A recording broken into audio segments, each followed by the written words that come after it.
안녕하세요. 강 PD의 상속증여 백문백답을 진행하는 강성민 회계사입니다. 나초로의 상속증여 채널에서 만나고 있는데요. 오늘도 우리나라 상속증여 최고의 전문가이신 나초로 대표님 소개해드립니다. 안녕하세요. 네, 안녕하세요. 좋은 아침입니다. 벌써 6회차입니다. 상속증여 전도사 나초로입니다. 네. 나 대표님, 네. 우리나라 사람들의 전체 재산 중에 부동산이 많은 비중을 차지하고 있잖아요. 그렇습니다. 예. 예. 그래서 상속증여도 예. 부동산으로 이루어지는 경우가 많더라고요. 예. 부동산을 얼마로 평가해야 할 게 굉장히 중요한 것 같아요. 아주 중요하죠. 우리 네. 전체 상속재산에서 토지 건물이 차지하는 퍼센트가 한 3분의 2 정도 되게 보입니다. 그래서 어떻게 평가하느냐. 근데 평가의 기준이 굉장히 많죠, 사실은. 시가냐, 실거래가냐, 뭡니까, 기준시가냐, 시가 표준액이냐. 그런 개념들이 굉장히 혼재되어 있는데 오늘 이 시간에 정리를 한번 해드리도록 하겠습니다. 네, 오늘의 주제가 상징세에 있어서 부동산 평가하는 방법, 네. 이걸 알아보려고 하는데요. 이 부동산 평가에 원칙이 있을까요? 네, 있습니다. 네, 여러분, 상속증여는 어떻게 이루어집니까? 돈을 주고 받습니까? 무상으로 넘어갑니까? 무상입니다. 무상으로 넘어가기 때문에 재산가의 평가가 실거래가가 될 수가 없는 거야. 시가 기준이다. 그러면 여러분, 부동산 거래 전반으로 봤을 때 우리가 취득했을 때는 실거래가, 네. 종부세는 기준시가, 양도세는 실거래가, 예. 상속증여는 시가다. 아, 정리가 되십니까? 네, 네. 예. 실거래가하고 시가하고는 다른 거잖아요. 예, 여러분 예를 들어서 내가 우리 아파트가 시가가 10억이야. 근데 실제 거래가액은 10억으로 될 수 있지만은 금매가 들어오면 9억에 살 수 있는 거고 그렇죠. 11억에 살 수 있는 거잖아요. 네. 그래서 시가와 실거래가가 일치하지 않는 경우가 너무 많다. 네. 예. 네. 그래서 이 시가라는 말이 좀 두루뭉술할 수 있을 것 그렇죠. 같아요. 예, 예. 그런데 예. 어떤 걸 시가로 보는 걸까요? 우리가 일반적으로 이렇게 보면 시가, 시세 그 같은 말이라 보시면 돼요.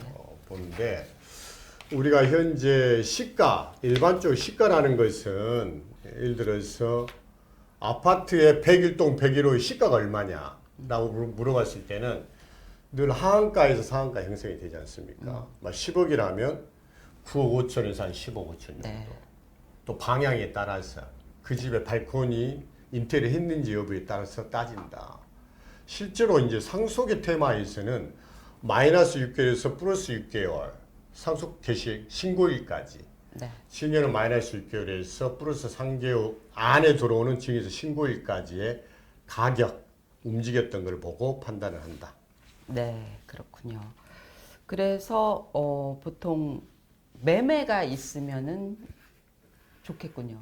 그렇죠. 예. 여기서 이제 우리가 매매가, 감정가, 수용가, 공매가 뭐 이런 말들이 많지 않습니까? 네네.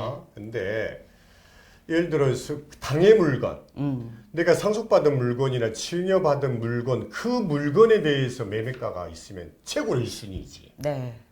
예를 들어 상속받은 물건을 상속세 신고기한 이전에 예를 들어서 매매 계약을 했어. 네. 그러면 아무리 감정가가 있다 하더라도 그게 우선이 된다는 거야. 당의 물건의 거래가액이 일단은 최우선 1등. 네. 그게 없으면 감정가. 그게 없으면 수용 경매 공매가가 순차적으로 인정이 된다. 네. 이때 네. 여러분 우리가 감정가액이라는 것은 감정평가법인 통해서 이루어지는 건데 네. 일반적으로 기준시가가 10억 이상이면 2개 평균, 네. 10억 이하면 1개지 않습니까? 네. 이때 평가기관이 꼭 감정평가법인이어야 됩니까? 사무실도 인정이 됩니까? 사무실도 인정이 되죠. 예, 최근에 개인 사무실도 인정을 한다. 네. 이렇게. 네.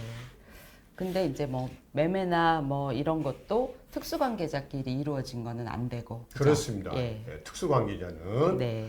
의구심이 많이 들잖아요. 네. 예, 예. 그런데 이제 부동산이라는 건 그렇게 뭐 거래가 예. 자주 일어나는 게 아니기 때문에 그 평가 기간이 한 1년 정도 되는데 그 안에서 이런 게 이루어지기는 어렵잖아요. 그렇습니다. 예, 그럴 경우에는 어떻게 예. 되나요? 이게 방금 이야기했던 그 물건의 움직임 가격이 있었느냐. 그 다음에 감정가, 뭐 수용가, 공매가를 따지는데 그래도 없다. 그럼 매매 사례가액을 보는 거야. 네. 내가 상속받은 물건이 101동 101호야. 근데 옆동이나 같은 동에 내 전용 면적, 공시 가격이 5% 이내에 들어왔던 물건이 상속은 언제부터 언제까지? 마이너스 2년부터 상속세 신고일까지. 증여는 마이너스 2년부터 증여 신고일까지 매매 사례가액. 단 전제 조건이 공시 가격과 전용 면적이 몇 프로 이내? 5% 이내에 들어오면 쓸 수 있도록 되어 있어요. 네. 여러분 지금 PPT로 나갈 텐데 네. 여러분 국세청 홈택스의 상속증여재산 수수료 평가하기를 보면 거기서 여러분들 해당되는 101동 101호를 넣으면 그 주위에 매매 사례가액을 쓸 수 있는 가액을 자동적으로 지금 공시를 해준다. 굉장히 잘 되어 있습니다. 네. 근데 이 화면이 네. 우리 국세청 조사관이 보는 화면과 같다라는 거야. 네.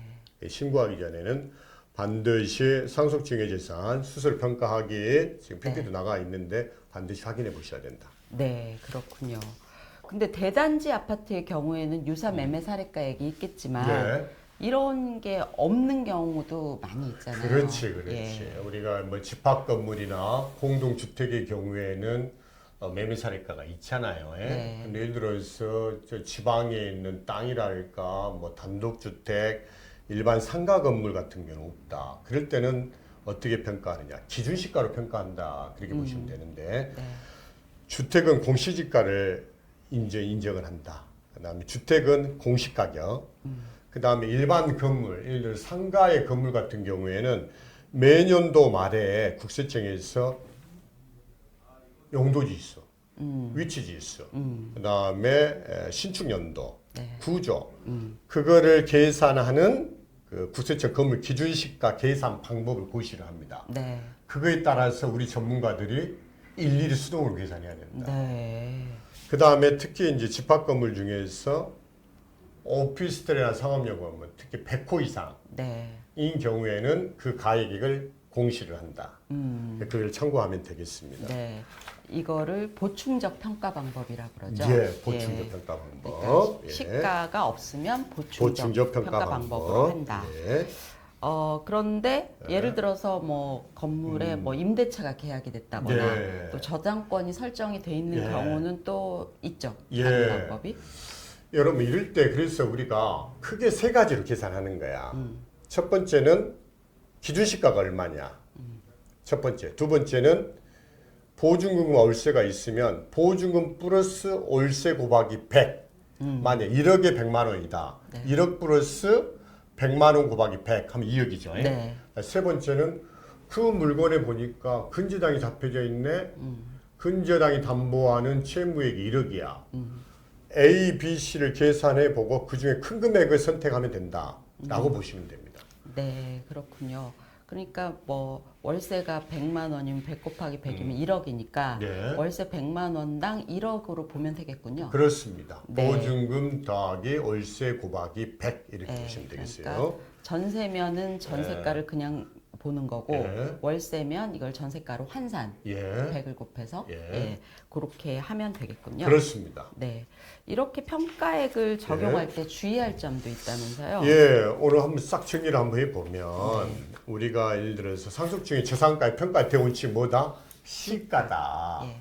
근데 시가를 굉장히 확인하기가 쉽지가 않잖아요. 네. 그래서 가장 우선순위가 당해 물건의 거래가액, 없으면 감정가액, 없으면 수용, 고용 뭐 그런 거 가액들이 있잖아요. 그 다음에 매매 사례가액. 매매 사례가액은 방금 이야기한 것처럼 그 기간 내에 들어와야 된다. 그게 정 없으면 보충적 평가 방법으로 가야 된다. 이렇게 네. 이거 주의하시면 되겠습니다. 네, 오늘 굉장히 중요한 내용을 아유, 했는데 중요하죠. 예. 예. 뭐 아파트나 이런 거는 유사 예. 매매 사례가액이 있겠지만 그런 게 아닌 거 뭐 상가라든지 뭐 다세대라든지 이런 거는 또 그런 게 없어서 예. 그런 거를 또 평가할 때 굉장히 또 전문가의 도움이 필요하잖아요. 아주 중요하죠. 그 예. 피디님 우리가 네. 예를 들어 몇십억짜리 되는 물건 1억 평가 왔다 갔다 하잖아요. 네. 1억에 여러분들 최고세 50% 5천만 원 왔다 갔다 해. 네. 이 저상가의 평가가 납세자와 과세 관청에서 늘 다툼의 대상이 된다. 네. 그래서 그 또 중요한 부분은 다음 시간에 이어서 들을까요? 예. 해야 되겠습니다. 네. 예. 다음 시간에 또. 네. 예. 오늘 강 PD의 상속증여 네. 백문백답에서 상속증여 부동산 평가에 대해서 알아봤습니다. 오늘도 좋은 참고될 만한 말씀 해주신 나철호 대표님 감사합니다. 감사합니다, 피디님. 고맙습니다.